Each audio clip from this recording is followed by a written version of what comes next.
Hansel and Gretel by Sarah Jane Bryon, based on the story by the Brothers Grimm.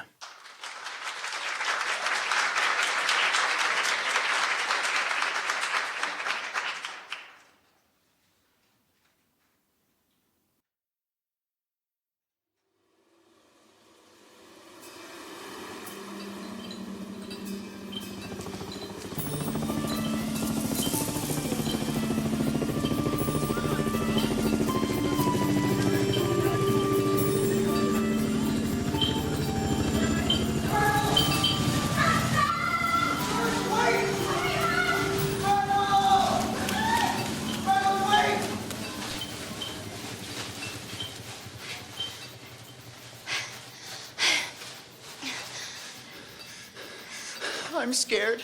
What is that? What? Are they still behind us? Hansel, shut up, will you? Why? What's that over there? Let's go look. Stop it! I don't want to. Let's go take a look inside. Maybe there's something... Please, Gretel. Come on! Gretel, wait! Gretel! Gretel! Gretel, wait!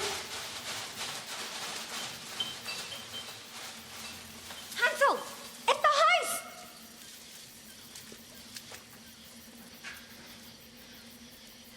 So, Let's go inside.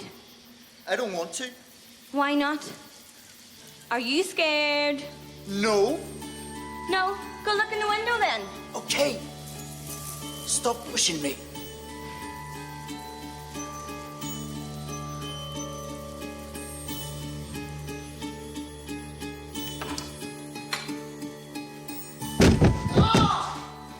What happened? I fell over. Oh, What is it? What's in there? I think it's a kitchen. Is that a dead? I got you!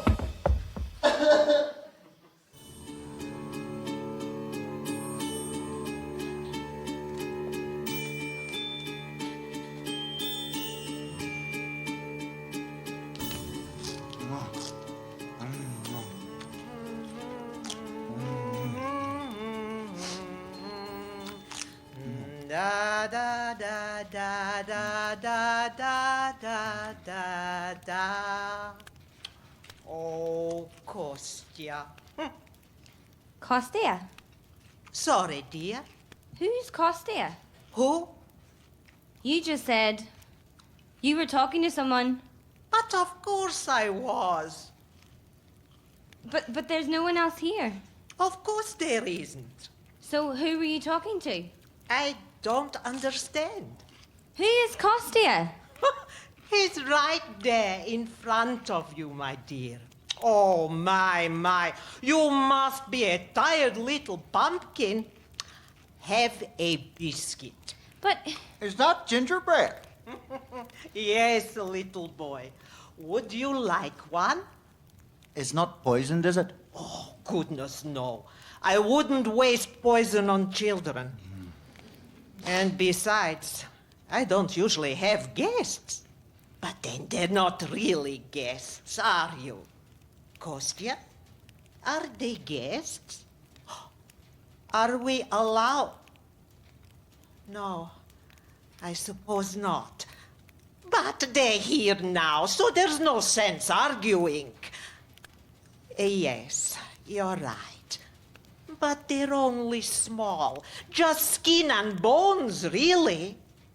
But you shouldn't go sneaking around people's houses, children. Not in the dark. Not now. I could have killed you. I'm sorry, little boy. It doesn't still hurt, does it? It does. But he's fine now that the bleeding stopped. You see, I thought you were... Well, if you hadn't been children... What? What? What if we hadn't have been children?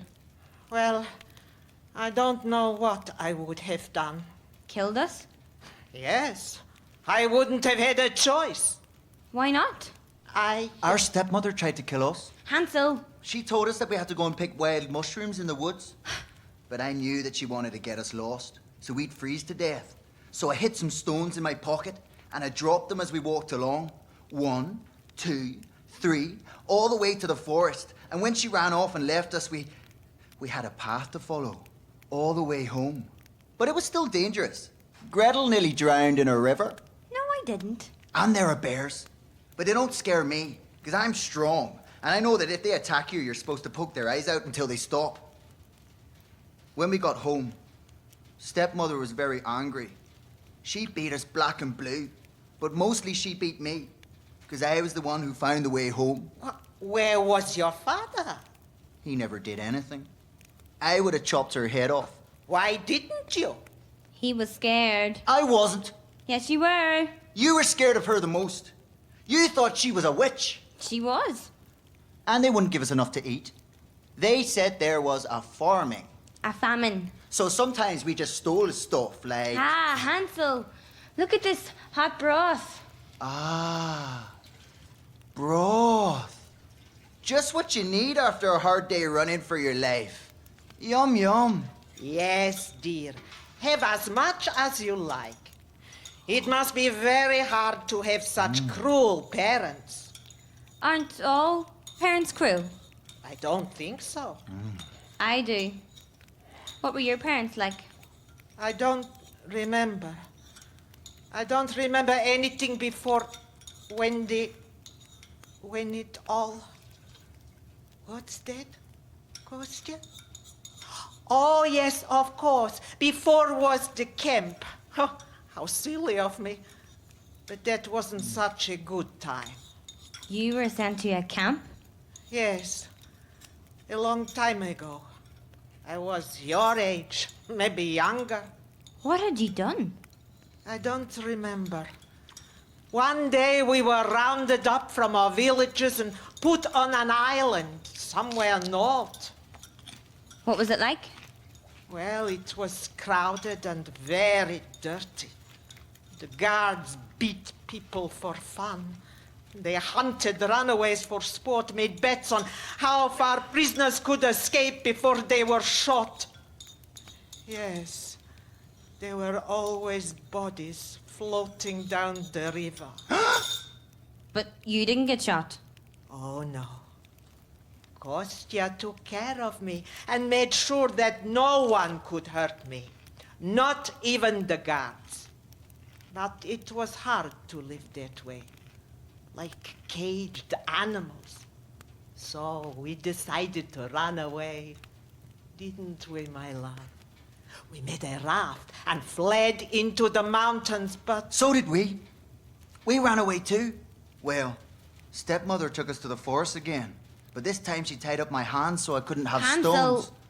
She blindfolded us too. She didn't even bother to lie to us about the wild mushrooms. She didn't say anything the whole time we were walking. And we walked for hours. Days, maybe. I thought she was going to kill us. But finally we stopped and she made us lie down. And then she left. We could hear her walking away, still silent. We just lay there for a while. And Gretel cried. No, I didn't. After a while, we struggled free. Free of the ropes. And we took the blindfolds off. And it was somewhere we'd never been before. Fields and fields of dead grass as far as we could see. We've been wandering ever since.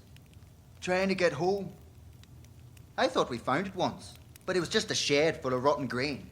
That didn't taste very nice. We mixed it with water until it was like a runny porridge. But grain is only nice when you bake it into bread or cakes, like these. These are delicious. If only there was more butter. Oh, have some jam instead. Oh, thank you. Why do you have so much? Sorry, dear? You have so much food compared to everybody else. Oh, do I? People are starving. Kostya collected it. But where did it come from? I don't know. He found things, he made things. He's very clever at making things. But he's dead. Would anyone like more broth? I made it myself, you know. It's very good for your blood. It makes you grow big and strong and healthy. Kostya used to drink broth every day. He told me his grandma used to cook it with a stone in the pot. It was a family secret, but he showed me how to make it. We could show you too, couldn't we, Kostya? Can we? But perhaps if they promised never to tell anyone else... We wouldn't. We cross our hearts. Yes, Kostya. A secret is a secret. Oh. Here, little girl. Drink some. You haven't had anything yet. I don't want it. But you need to eat to get bigger. You're so skinny, I can see all your bones. I'm not hungry. Oh, you need fattening up. Both of you do. You poor things. I think I'll have some more chicken.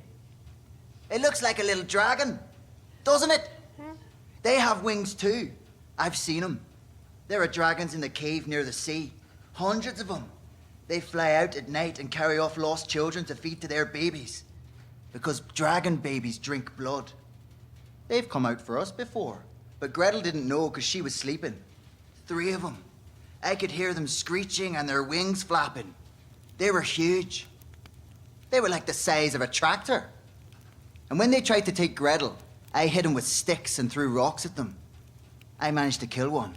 It fell in the lake and sank so the others flew away. But since then, I watch the skies to make sure they don't come back. Dragon? It's true. You have to be careful at night. They won't take you, though, because you're old. There are no dragons, Hansel. Yes, there are. I saw them. They were helicopters. They were dragons. I don't care what you say. You were sleeping. They were helicopters. And they were looking for prisoners. Does anyone else live here? No, just us. Why? Kostya doesn't trust others. Sometimes people are cruel. Cruel. How? They hurt each other. Did you hurt Kostya? He looks like he's been hurt. Aye, he does. He's resting. He worked very hard. Maybe he hurt you. If he did, then it would be okay if you hurt him back. Sometimes you hurt someone and you can't help it, but you have to, or they'll get you first. We wouldn't think you were a bad person. There's always a reason. Always a reason. I'm not a bad person. Of course not. You have all this stuff. Quiet, Hansel. What happened to Kostya? It was an accident, a misunderstanding. What do you mean? He hid the food, but he never told me where. We ate only a handful every day so that it would last longer. I was so hungry sometimes I couldn't sleep, not knowing that there was more hidden just outside somewhere.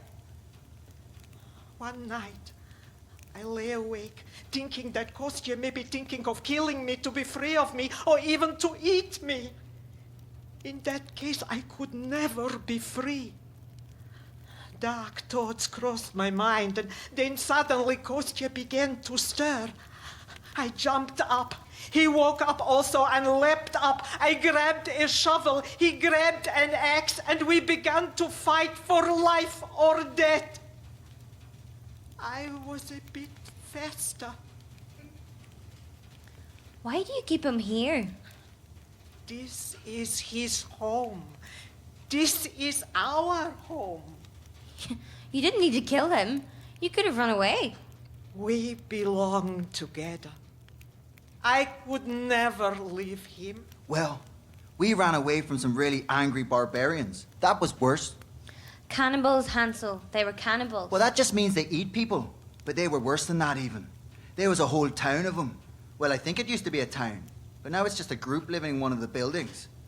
And they had all kinds of things. Weapons, machines. They were trying to grow plants and things. But nothing would come out the ground, except the bodies from the graveyard. They used to boil the bones and roast the chunks of meat on bonfires. Then the fresh bodies started to run out. So they began to look around for something else. But there was nothing else. So then they just started killing. Just the babies first. So we were safe for a while. But there wasn't many babies. So we ran away because I could see. I could see that they were getting that hunger in their eyes. You know when you look at a person and you don't see a person anymore. You just see A walking food supply. Yes. When you are starving, you have to find a way to survive. Have you ever eaten a person before? Yes, I have. The head cook, Ivan Vasilievich. This was still in the camp. They used to make bran soup there every day, which should have been cooked with oil. Oh, yes, dears. But this Ivan stole the oil. Instead of mixing it in the soup, he sold it to the civilians. The soup was being cooked in a huge cauldron. It was so large that the bran had to be poured into it from the top of a table. Ivan would stand on the table, stirring away, not caring a damn that half of the bran stuck together in clumps as big as my two fists.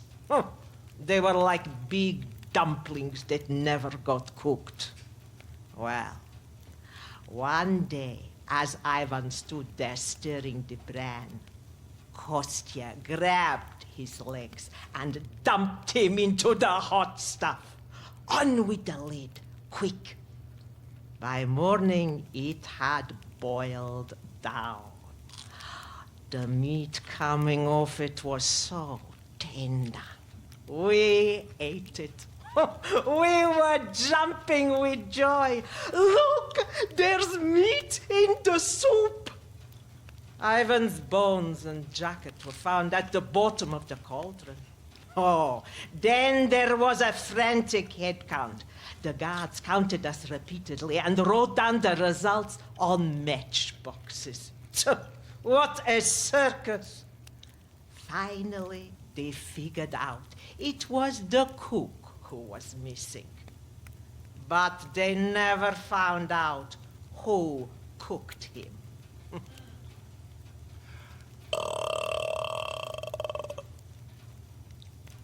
Maybe I should have a cup of tea. Why don't I draw you a bath instead? I'd much prefer some tea. I'm not keen on baths.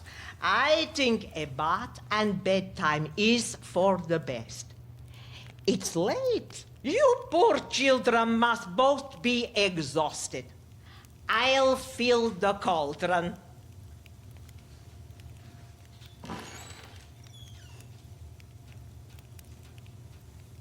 No tea. It's awful. Why is she filling the cauldron? For a bath. That's what she said. It doesn't make sense. I know. Even the barbarians had tea. Shut up about the tea! Listen to me. This is important. She told us that she's a cannibal. But She's been planning this all along. Somehow she lured us here. That music, yes, she knew we would follow it. And all those stories, she wanted us to pity her or make us think that she suffered too, and we should help each other. And that disgusting, rotten, dead body that she keeps cooing over and feeding cake, it's evil. She's evil. All night she sat there pretending to be a kind old woman, feeding us gingerbread and lies so that we're plump and stupid. That's what she said, isn't it? That we're just skin and bones and need fattening up. All this to try and win us over and make us comfortable, draw us in, make us trust her when she's plotting behind our backs. really? It makes sense, doesn't it? What? She wants to cook us, of course. She likes eating human flesh. Remember her story about when they pushed the cook into the pot? And that broth is probably made from the bits of the meat she's cut off Kostya's body. Do you think? Yes, she admitted that she murdered him. She probably only used him to escape from that camp. Pretended to be his friend as long as he was collecting all the supplies. And then, when she felt they had enough, she butchered him for fun. She's eating him piece by piece, and she sits here waiting like a spider for other people to pass by so that she can capture them, fatten them up, and feed them when she's had enough of Kostya. And here we are, two little children that have fallen into her trap. And now she's going to cook us both in that cauldron. The next broth will be us. She's a witch! That's why she likes children, because they're small and helpless and she can watch them grow until they're ready for her pot. She's like Baba Yaga, Baba Yaga. the bone-crunching witch that lives in the forest. Remember the stories that Father used to tell us? Dragons don't need children. She does. She waits at night when they're lost and scared in the forest. She waits and lures them in with food. Then she tortures them, boils them alive in scalding water until their skin turns red and burns and the tender meat falls off their bones. And she crunches those bones for the morrow and hangs the skulls outside as mascots. The souls of the other children are stuck here too. She keeps their souls so she won't get lonely. And she talks to them. And that's the sound we heard when we were in the forest. How hot do you like your bath? Scalding hot, please!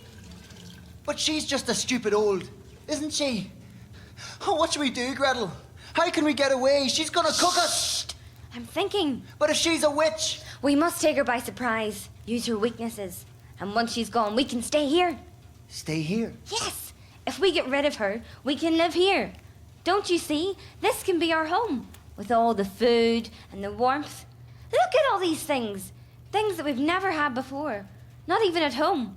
We would never need anything else. We could live here for years and years.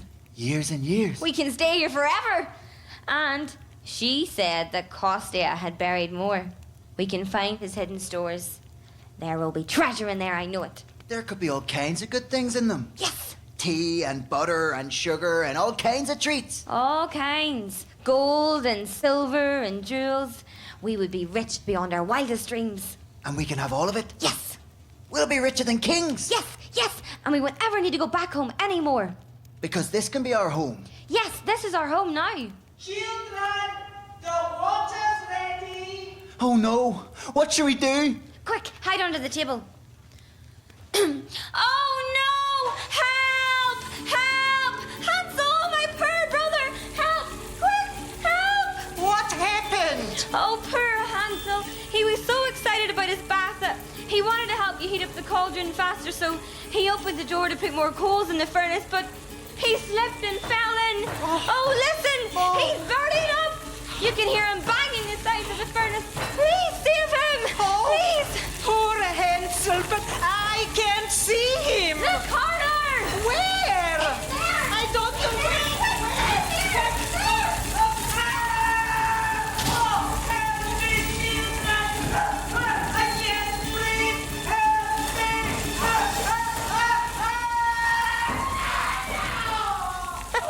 Yes! Woohoo! We done it! It smells like pork chops. It does. Maybe we can have bacon for breakfast. We can have anything we want. And we can stay here forever now. Happily ever after.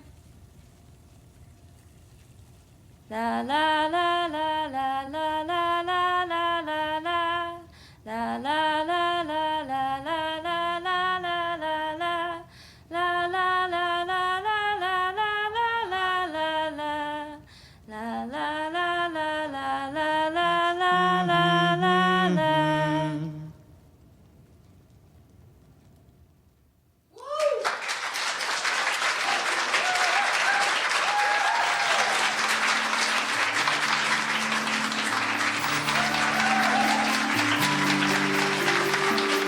Hansel and Gretel by Sarah Jane Breon was recorded live in the Dorfman Hub at the Roundhouse in Camden, London on the 5th of December 2011 for Roundhouse Radio in collaboration with the Wireless Theatre Company. Directed by Amy Mulholland, with Fizz Marcus as the witch, Jack Ashton as Hansel and Niamh McKennell as Gretel. Music composed and performed by James Rose. Produced by Alexander Mee and Marielle Runacre Temple. Sound design by Tashari King and recording by Matt Blair and Malcolm Thorpe. Visit roundhouse.org/radio and wirelesstheatrecompany.co.uk for more audio entertainment.